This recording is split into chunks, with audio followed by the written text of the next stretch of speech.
Ano ba yung kakainin ko? So, magbibigay tayo ng mga best foods pag kayo ay may sakit. Unahin natin yung kapag kayo ay nasusuka o yung tinatawag natin na nausea or vomiting. Parang gustong maduwal, gustong masuka.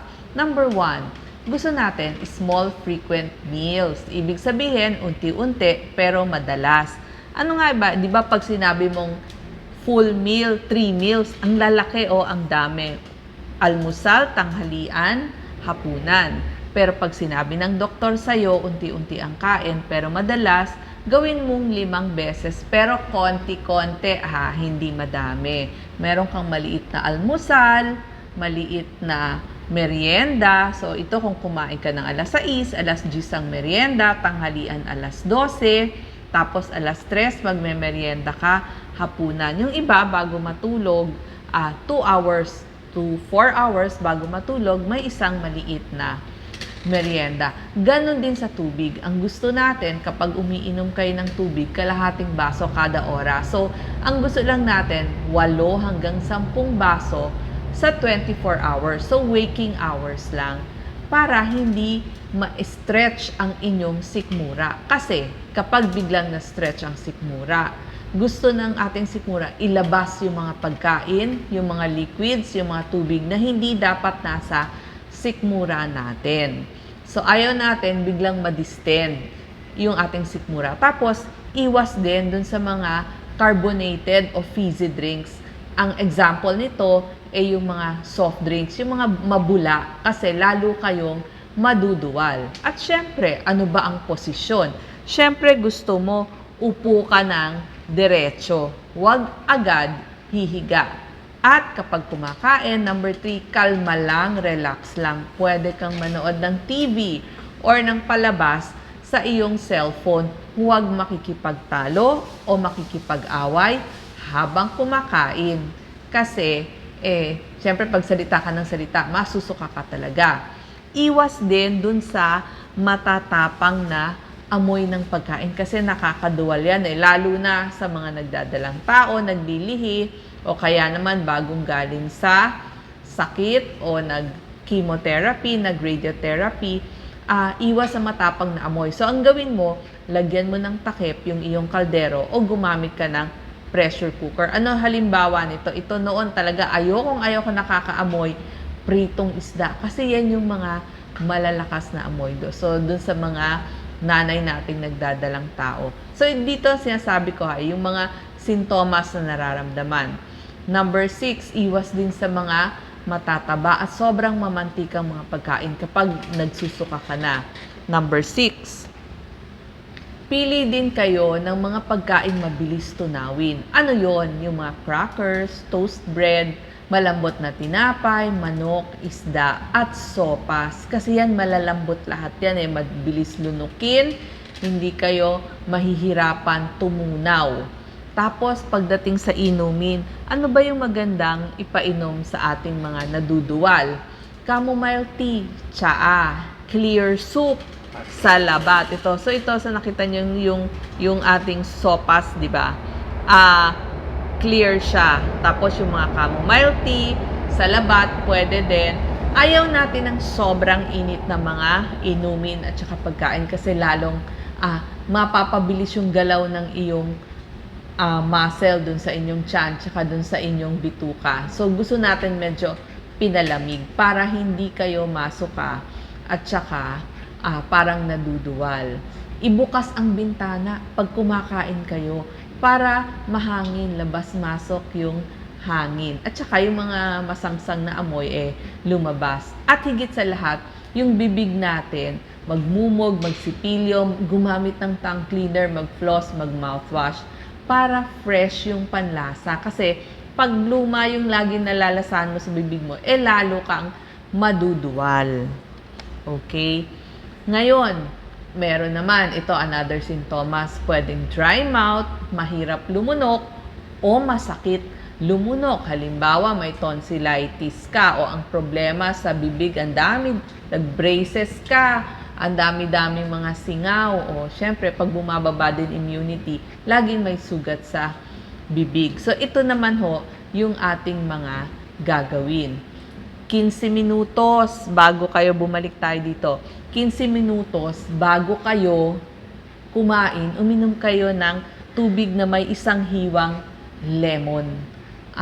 Kasi bakit? Kasi yung mga lemon, nakakapaglaway yan eh.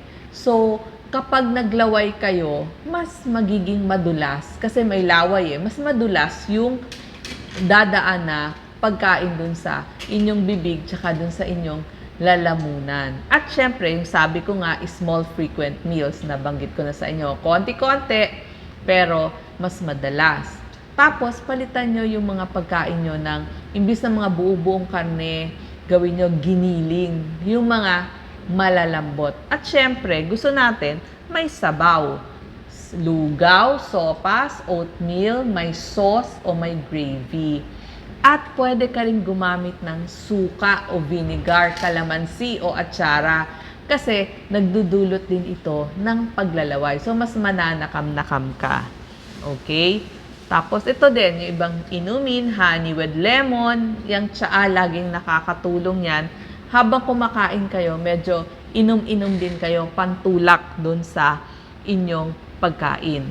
Ito, lahat ng mga malalambot, sopas, sabaw ng buto-buto, yogurt, yan. Scramble eggs, hindi ba yung eggs malambot yan? Tapos sabi ko nga, yung mga isda, pasta, tapos yung mga nilagang kamote, tsaka patatas, tapos durugin nyo, mashed potatoes, yan, pwede din yan.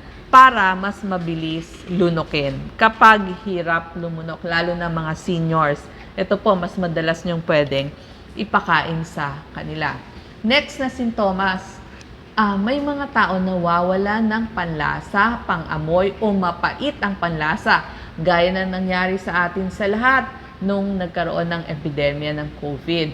Actually, tsaka kahit naman simpleng sipon, trangkaso, hindi ba ang pait-pait ng panlasa natin, lalo na pag may iniinom tayong mga multivitamins, iron, o kaya naman nagdadalang tao, lahat yan. So, ano ang gagawin nyo? Piliin nyo yung mga pampalasa para mas maging malasa yung niluluto nyo. Herbs. So, mga asin, herbs, tapos timplahan nyo. Ibig sabihin, ibabad nyo, i-marinate nyo yung inyong mga isda, tsaka yung inyong mga meats. Bukod pa dun sa spices nyo na bawang, sibuyas, luya. At syempre, kapag nagluluto, gandahan nyo yung kulay ng inyong niluluto para ganahan naman. Siyempre, pag maganda sa paningin, parang mas masarap kainin. So, iba't ibang kulay ng gulay. Tapos, dun sa mga sabi ko, mapait na panlasa, pwede kayong gumamit ng plastic na kutsara.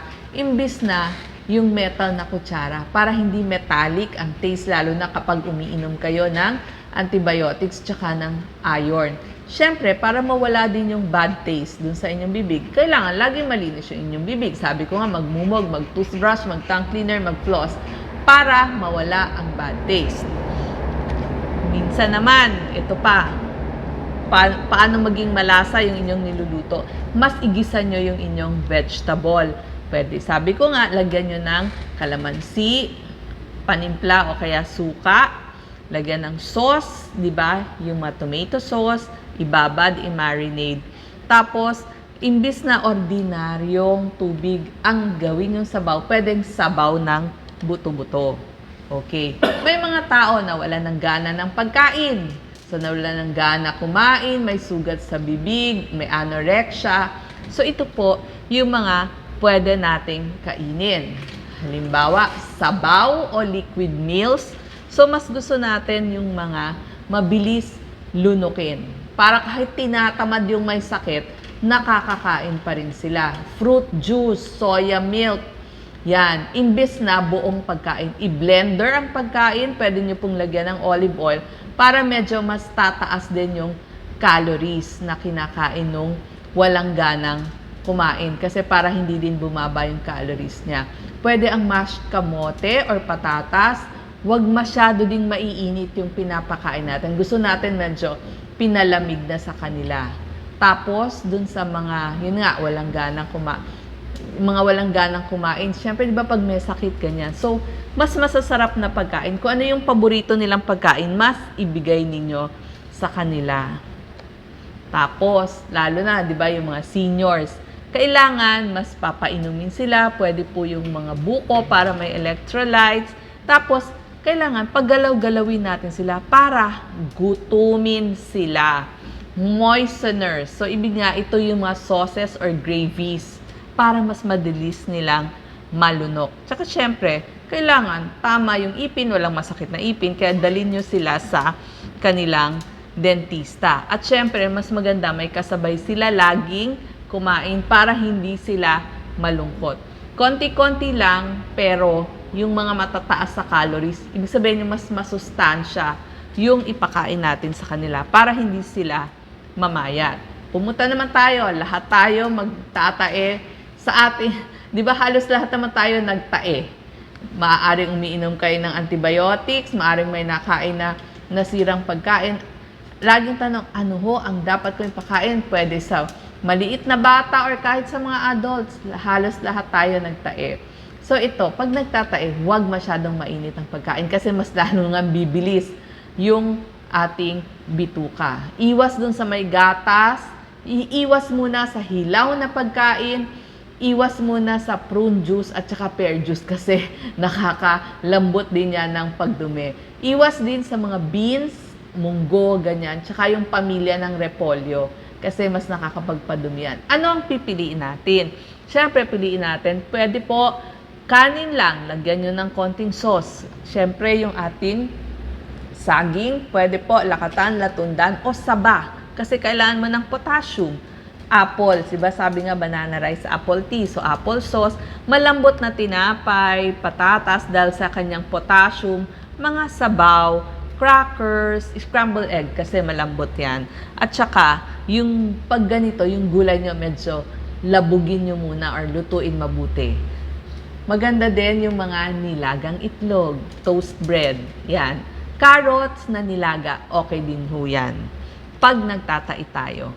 So, kabaligtaran naman po yung, pwede nyo pa palang idagdag yung ating mga probiotics, yogurt, so yan, buko, electrolytes, ORS, sports drinks, pwede lahat yan.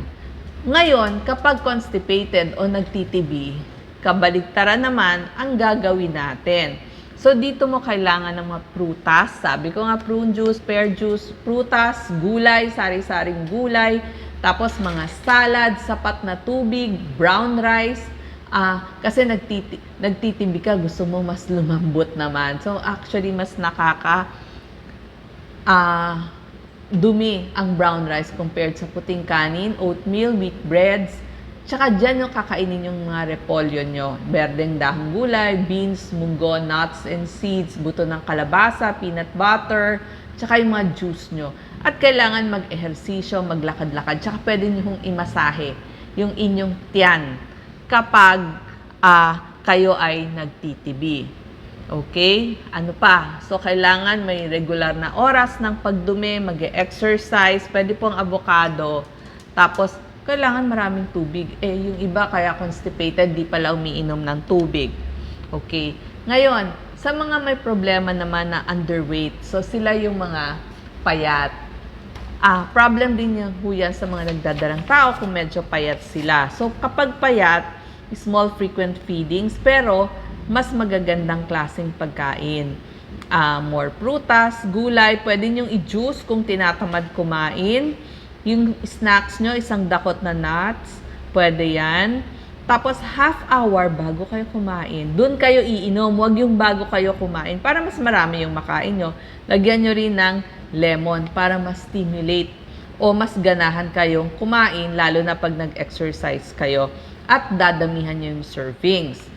So, ang kabaliktaran yan, kapag doon naman sa mga medyo overweight, ano naman yung mga pwede nyong kainin? So, syempre, unahin mo naman yung sopas muna o yung mga liquids para 20 minutes bago dun sa main meal mo para medyo busog ka na. So, konti na lang yung makakain mo. Inom ng tubig para mas busog ka. Yan yung pampabusog mo, yung mga salad, gulay, kasi mas konti yung calories niyan. Pwede po ang merienda nyo, isang itlog, isang saging, crackers, o kaya salad. So, in general, okay, pag talagang may sakit kayo, meron akong 5 paboritong pagkain. Chicken soup dahil sa kanyang electrolytes at mineral, vitamina, protina. Tsaka syempre may cysteine yan, yung mga sabaw ng buto-buto, amino acids, protina. Syempre saging, gusto natin yan. Tsaka mga prutas, lugaw, oatmeal, lagyan ng sahog. Kasi pwede nyo gawing masustansya itong malalambot na pagkain. Kasi nga tinatamad kumain. Yogurt, probiotics, at syempre isda pag may sakit kayo. Source siya ng omega-3 fatty acid tsaka vitamin D. So yan na po, nasagot ko na yung mga tanong nyo. Doc, ano yung pwedeng pakain?